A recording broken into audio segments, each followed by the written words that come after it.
519th century utopian communities in the United States, from group marriage to restrictions on hot baths. Explore the surprising practices of 5 utopian communities in 19th century America. Brook Farm, 1841 to 1846.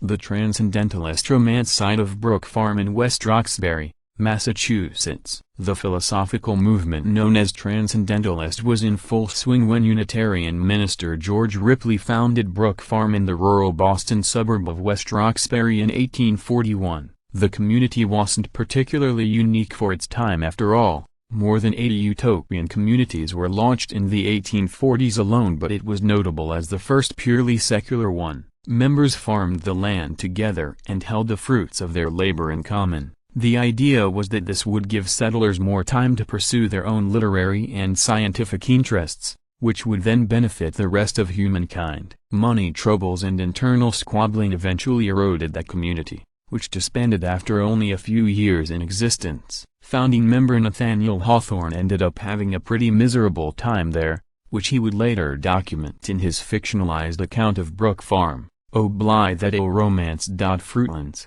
1843 to 1844. The Farm Without Farmers. Bronson Alcott, co-founder of Fruitlands and father of Louisa May Alcott. Fruitlands was founded in Harvard, Massachusetts, as a self-sufficient farming community by Charles Lane and Bronson Alcott, 2 men with no practical experience in either farming or self-sufficiency. In contrast to the more freewheeling ethos of Brook Farm, Lane advocated a far more rigorous lifestyle. Settlers were forbidden to eat meat, consume stimulants, use any form of animal labor, create artificial light, enjoy hot baths or drink anything but water. Lane's ideas later evolved to include celibacy within marriage, which caused no small amount of friction between him and his most loyal disciple, Bronson Alcott, who had relocated his wife and 4 daughters to Fruitlands in a characteristic fit of enthusiasm. Bronson's family included a young Louisa May Alcott, future author of O Little Women.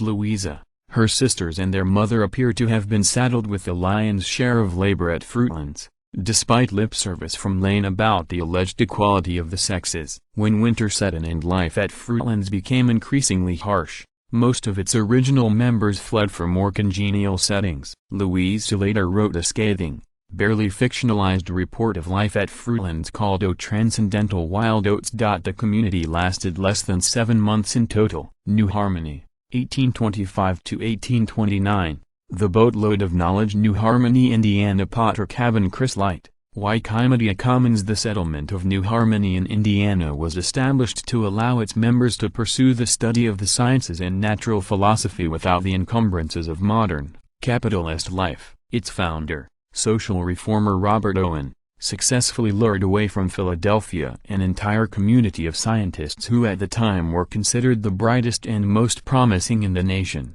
including several founding members of the National Academy of Science. Many of these original settlers traveled by boat to gather to their new home in a journey that was referred to as the Boatload of Knowledge. The community thrived for 4 years before collapsing amid internal disputes over money, but it did succeed in establishing a Western center of scientific discovery at a time when these activities were largely confined to the northeastern states. Oneida, 1848 1881. The complex marriage. The Oneida colonists in upstate New York considered themselves all to be married to each other in a practice they called a complex marriage. Monogamy was thoroughly rejected, and all decisions about childbearing and procreation were handled by committee. Not to say there weren't slip-ups, a number of children were born without the sanction of the community, though they appear to have been provided for just as if they'd been planned in accordance with the rules. Mothers were only given the care of their offspring for the first few years of life, while the community at large assumed responsibility for older children. The Shakers, 1745. The simple life technically founded in the 18th century, the Shakers nevertheless enjoyed a heyday in the 19th, spawning numerous settlements across the United States, attracting converts and adopting infants and children who were left in their care. The Shakers are known today mostly for their starkly simple furniture design, the successful manufacture and sale of which was a primary reason for their enduring success. Shakers practiced celibacy and communal ownership of goods, Along with a strict separation of the sexes in both work and life, membership dwindled in the early 20th century, eventually leading to the consolidation of more than a dozen communities into just a few. Most Shaker settlements have now been converted into museums, although one small cluster still persists in their unique way of life in a small community in rural Maine.